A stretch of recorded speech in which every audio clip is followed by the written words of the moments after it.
Yo, what's good, y'all? It's your man, 100 Grand, Ross with The Rock Never Stops. Today, I need to address something that I keep hearing over and over and over, that this is the end of the superstar driven league. I'm going to touch on that today in this video. I want y'all to bear with me, smash the like button, hit subscribe and the bell for notifications. If you enjoyed the video, I so appreciate all the support and all the love. Yo, let me just say straight up, the people who are saying it is no longer a superstar driven league are people who are still not giving credit to the Golden State Warriors. The Golden State Warriors are a superstar team. Now, I get what you're saying, what most of the people are maybe going to try to imply and say, well, they built it the right way through the draft and they were able to put the pieces together and, yeah. Not everybody is able to do that. Let me repeat, not everyone is able to do that. Not every franchise wants to wait 10 plus years to see if a pick pans out. You have to realize players' ascension to becoming a superstar, not a star, not a great player, not an all-star, a superstar is a rare occasion. It's generational. It happens every so often.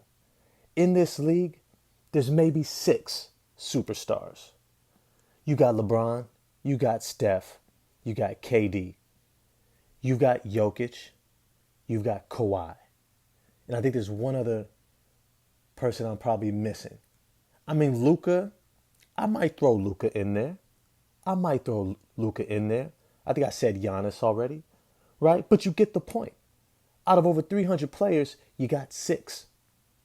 Maybe if you want to be, extra vigilant and you think your favorite player is being left out of this conversation, okay, 7. You got 7 superstars. For anybody who thought Jason Tatum was a superstar, look no further than his end of the playoff stretch against Miami, against Golden State. Did he look like a superstar? Was he winning you games? Was he saying, get on my back, I got you guys? I know there's a whole lot of pressure. I know the defense is great. Don't worry, I've got it. Did he look like that? That last closeout game, he didn't even look like he really wanted the ball.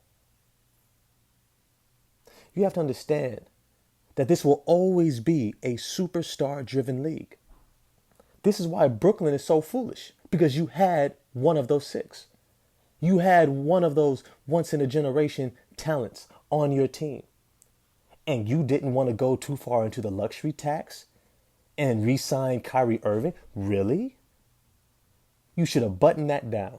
You should have signed him and then had the conversation. You should have made sure that your guy was secured. Not Kyrie, but Kevin Durant. Because that's what you are going to need to win an NBA championship. There's a reason why some teams don't win in the NBA. Because they can't get those guys to go there. Masai Ujiri and the Toronto Raptors were able to get one of those guys. That's why they let go of DeMar DeRozan, who was homegrown, fan favorite, all-star. And they said, we need one of those guys. We need Kawhi. Giannis Antetokounmpo. Nobody saw a superstar when they first got him, when they first drafted him. It's something that just happens. I don't want to say it's magic, because some guys you can see from the beginning. You got the LeBron Jameses. You can see it from the very beginning. This guy's going to be a superstar. But then you have other guys like Stephen Curry. We all thought he was going to be a great shooter. We never thought he was going to be the greatest shooter of all time. You look at Luka Doncic. If you looked, we knew he was going to be good. This good, this fast, wow. Jokic was drafted in the 2nd round.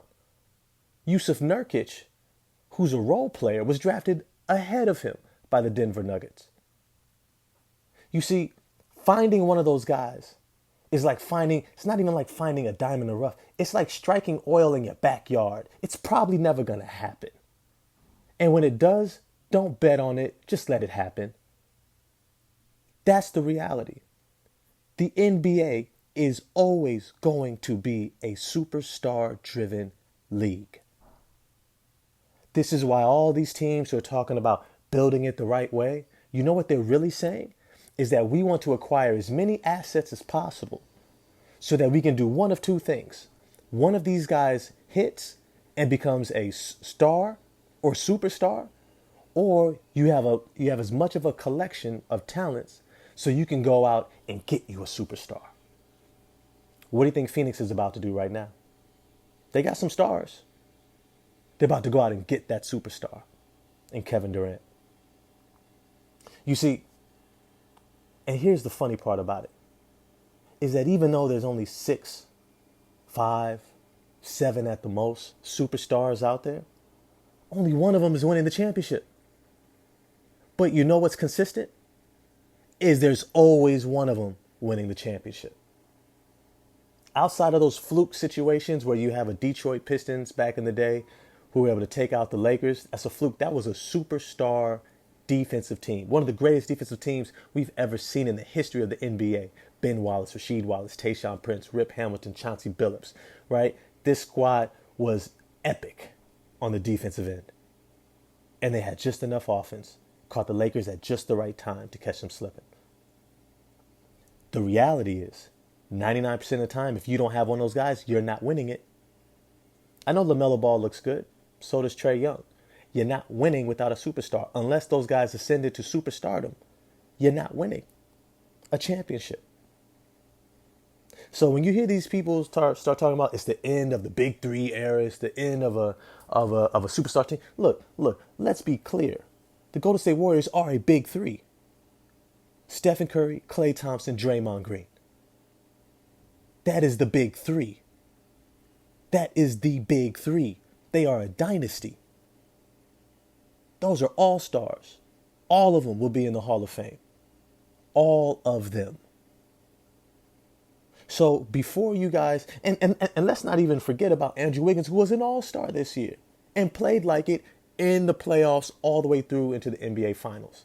Was probably runner-up for the MVP of the NBA Finals behind Stephen Curry.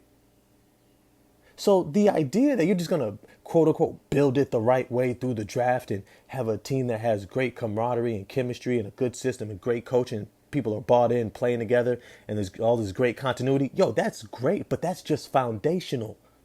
That's foundational for being a good team. Having great culture. The Miami Heat, they have great culture there. Guys are bought in. It didn't do them much good when they only had one star going up against two in Boston.